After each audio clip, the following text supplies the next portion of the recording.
California politicians unveil a proposal to ban air conditioning units throughout the state. If that leaves you hot and bothered, you need to join our fight to stop this reckless and crazy proposal.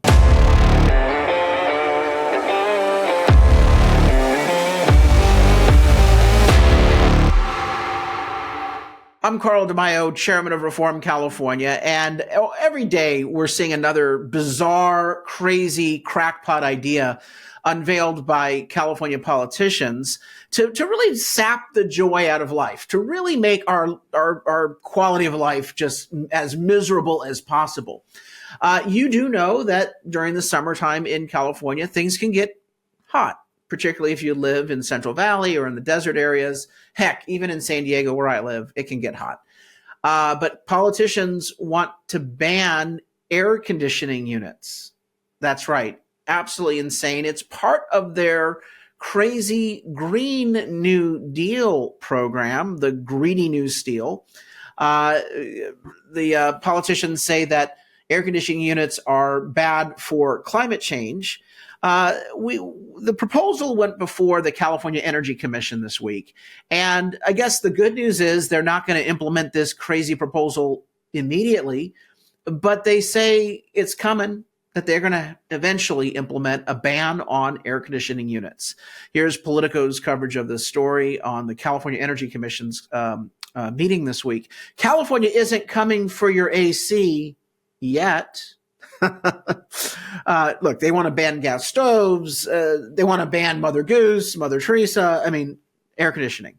So the reason why this is all going about is that they say air conditioning units are not energy efficient.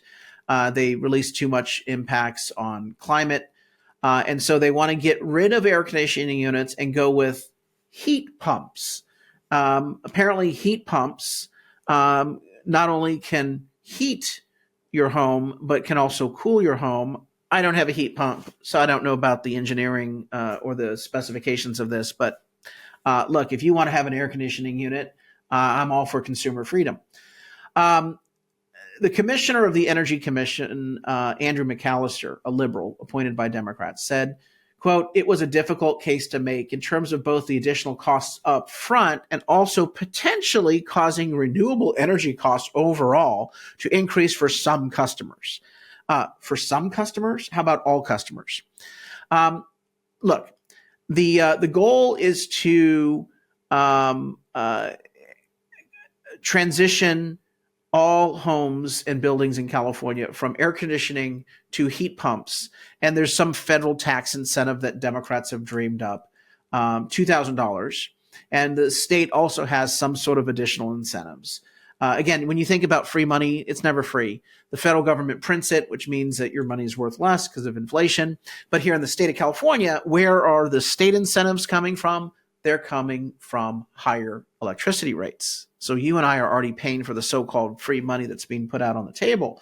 My view is let us have affordable electricity rates and stop trying to dangle our own money in front of us to get us to manipulate us into doing what you want to do.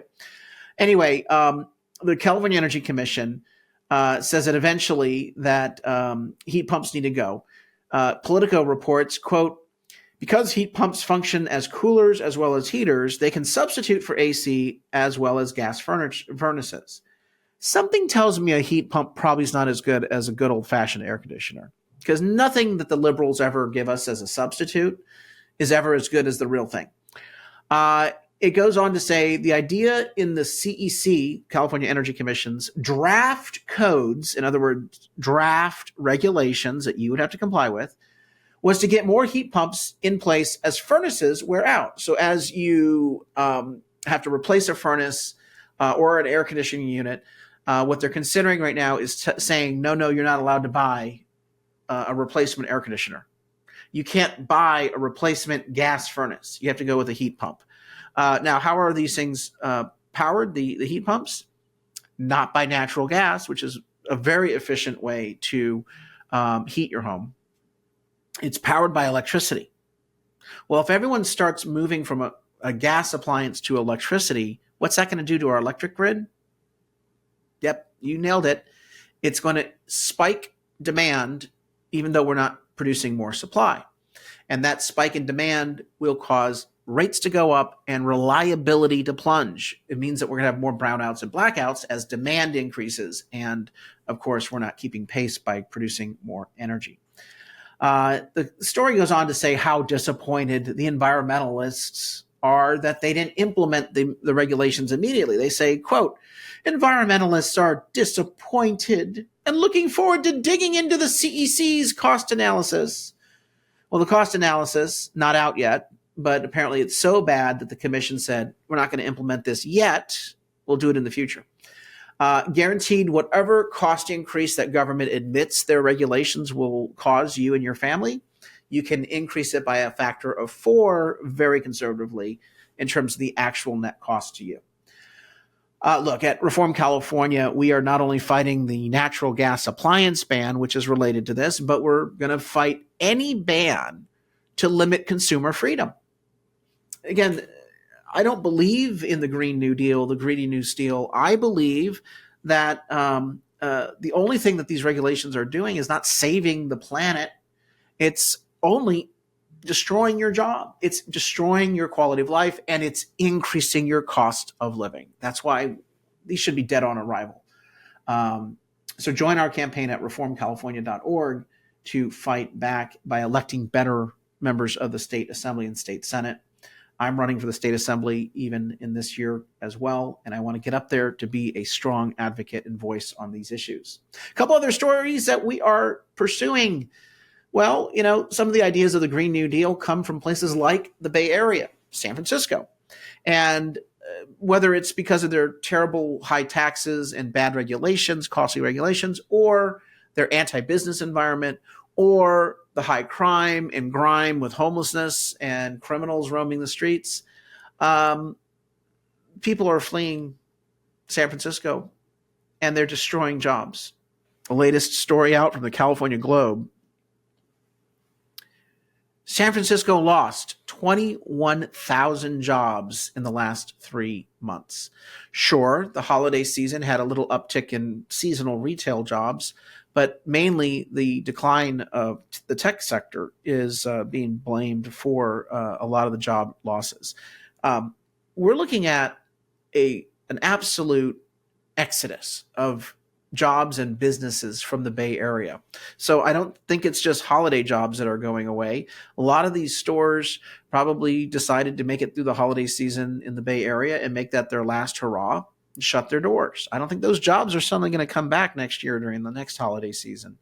But we basically have in San Francisco more than 1 out of 3 square feet in San Francisco is vacant for the offices, 37% vacancy rate. Retail vacancy rate of 6%. That's going to get a lot worse.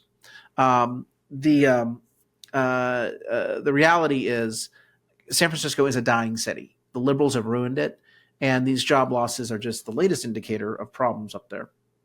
Related to job losses is a massive state budget deficit, and this can be explained by the fact that we've had a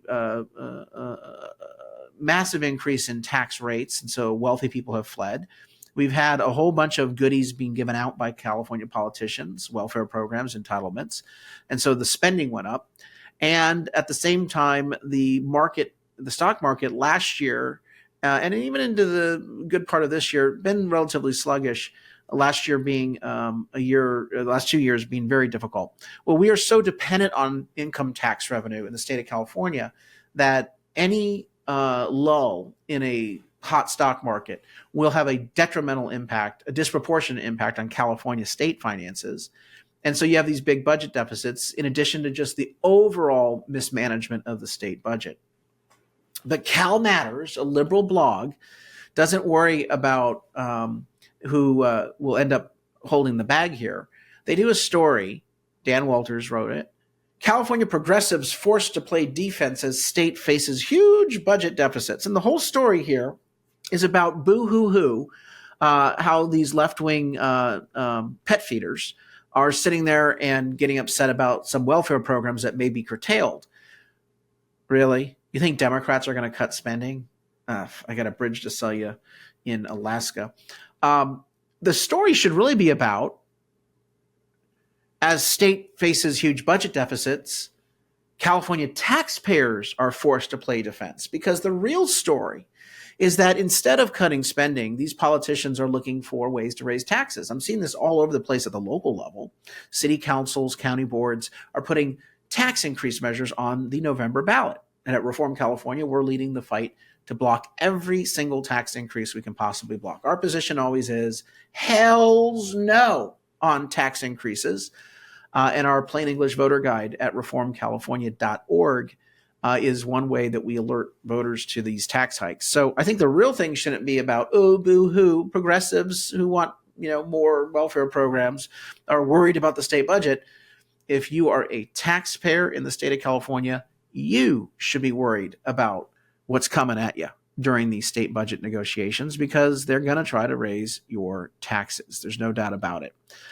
So anyway, this goes on to say that the progressives are worried about various ways that the budget is going to be curtailed.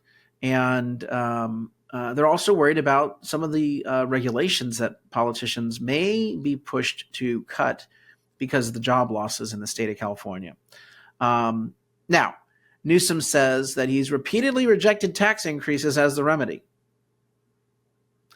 but he's trying to gut Prop 13 in the November election. He supports ACA 1 and ACA 13, which would gut your Prop 13 protections, making it easier for politicians to raise taxes in the state of California. And he opposes our California Taxpayer Protection Initiative, which would give you relief from tax increases and make it harder for politicians to raise taxes in the future. So final story, just real quick, not my backyard. We've got a story about the builder's remedy. If you don't know what the builder's remedy is, you need to know, because this is a fatally flawed piece of legislation that was put into effect about 3 years ago that basically says that every city in California will be given a quota by the state of California, by some unelected bureaucrat, saying you need to build 10,000 more homes in the next 2 years, 5,000 more homes in the next 2 years, some bizarre random number. No doubt about it, we need more homes to be built, but there's a right and a wrong way to build, and I'm not a fan of density, and I think that local control is always better when it comes to housing issues. Well, they put in place a builder's remedy that basically says that if a city has not reached its housing goal, that a developer can basically build whatever and wherever they want, even in your own neighborhood. They can come in with a massive, dense project without adequate protections that doesn't fit the character or the community of your neighborhood, and just simply ram it through without any sort of city council input or vetting or review, any public vetting or review. They just get to build whatever they want, regardless of zoning rules. That is already bad enough. Assembly Bill 1893 from Buffy Wicks and Attorney General Rob Bonta would basically make it harder to block these builder remedy projects in court, and would expand the number of homes that could actually be built under the builder's remedy, so that there's more density and more of these projects being crammed down the throats of folks. So I wanted to give you a warning about that, because we're seeing rampant development and really bad projects being put in neighborhoods that, the infrastructure cannot sustain the density of the project that's being proposed. So I say we have to be very careful about this builder remedy concept. Check out our website, reformcalifornia.org. Help us continue to give you updates on stories, important stories like these. And again, help us wage the campaign to fight the tax increases and elect better leaders who aren't going to ban your air conditioning, who aren't going to put a big mega project in your backyard. We can only do that if we win target seats. Check out those voter guides online and chip in a contribution at reformcalifornia.org. Until next time, Carl DeMaio, chairman of Reform California. Help us break through the censorship of the liberal media. Like this video, subscribe to this channel, and smash that notification button so you can stay up to date on all the developments in California news and politics. Also, Please visit the website, reformcalifornia.org, for ongoing news coverage and to join one of our campaigns in the fight to take back our state. If you can, please sign up as a volunteer or chip in a contribution. This episode of Reform California with Carl DeMaio, paid for by Carl DeMaio for State Assembly 2024.